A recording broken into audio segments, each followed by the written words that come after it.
जी नमस्ते, मैं कुमार गुड्डू। आपने देखना शुरू कर दिया है जन संवाद विक्रम।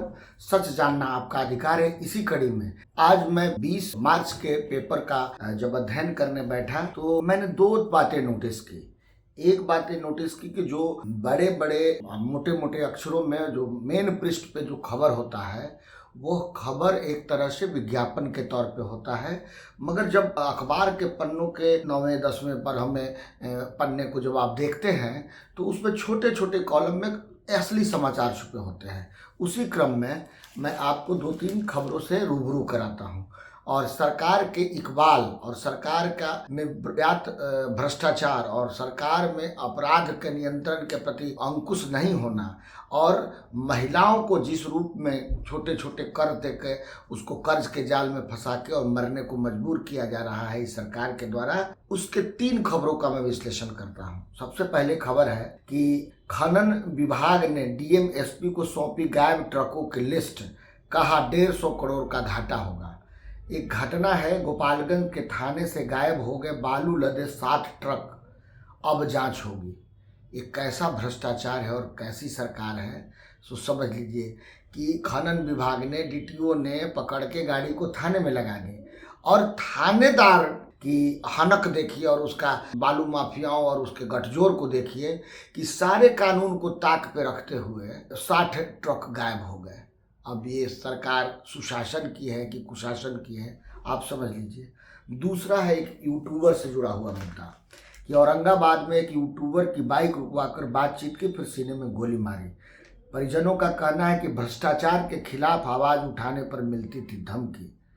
पिछले साल मुखिया के खिलाफ बोला था मोर्चा और यह आदमी अपने पढ़ाई लिखाई करके एक्टिविस्ट के तौर पे अपने जीवन को समर्पित किए हुए था और यह कंपाउंडर की नौकरी करता था, मगर नागरिक बोध था, समझ था कि कितना भ्रष्टाचार एक मुखिया कर सकता है, एक पदाधिकारी कर सकता है। उसके चीज़ों को इकट्ठा कर और यूट्यूब चैनल के माध्यम से उन बातों को कहता था। सरकार ने इस तरह के लोगों की सुरक्षा के लिए क्या व्यवस्था किया है जो सच के साथ खड़े हैं, और यह आदमी अपनी जान देकर सच्चाई को जिंदा रखने का प्रयास किया, मगर सरकार इस आदमी को, इस तरह के लोगों को क्या सुरक्षा देती है यह देखना आगे बाकी है।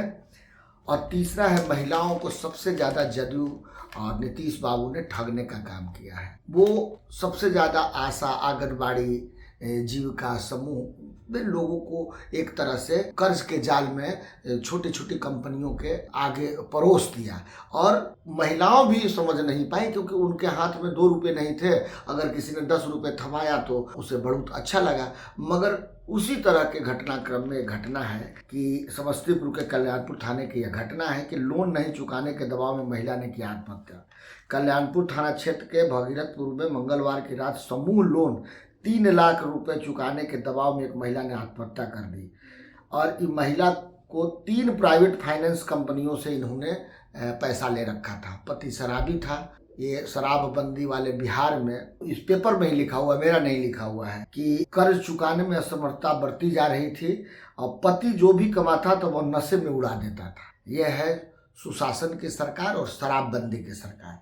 तो एक वही महिला के नाम पे शराबबंदी किया गया और वही महिला को कर्ज देकर उसके पति को और शराबी बनाने के लिए उसके हाथ में कुछ पैसा दे दिया गया और महिलाओं पे और हिंसा होने लगी क्योंकि समूह के माध्यम से तो महिलाओं को पैसा देते हो आप, मगर उसी का पति जो शराबी होगा तो वो उस अपने पत्नी को दमित करके मारपीट करके और वो पैसा लेके और ज़्यादा शराब पीने लगा। और जो लोन का पैसा था जिस पे उसको सूद दे रहा था और उसका पति जब कमाने नहीं जा रहा था और जो ये पैसा लोन से आया उसको भी अगर बर्बाद कर दिया तो बताइए वो परिवार कहाँ से जीने लायक रहेगा।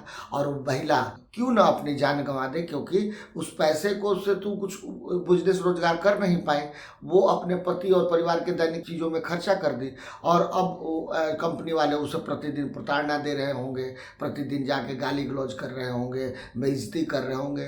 तो इस लाचारगी की व्यवस्था में वो अपने जीवन को कैसे आगे बढ़ाए।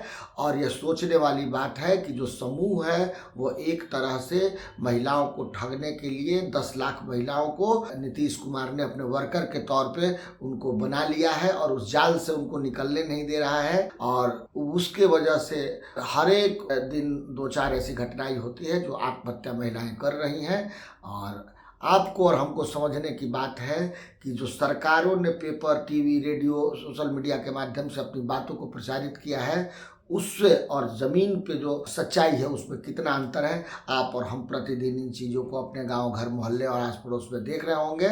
इसलिए आवाज़ उठाइए और इस नक्कारी सरकार को बदलने के लिए अपना जोश, जुनून और बुद्धि विवेक लगाइए। लोगों को, अपने आस पड़ोस सभी लोगों को जागृत करिए। आप 1 से 100 लोगों को जागृत करने का काम कर सकते हैं।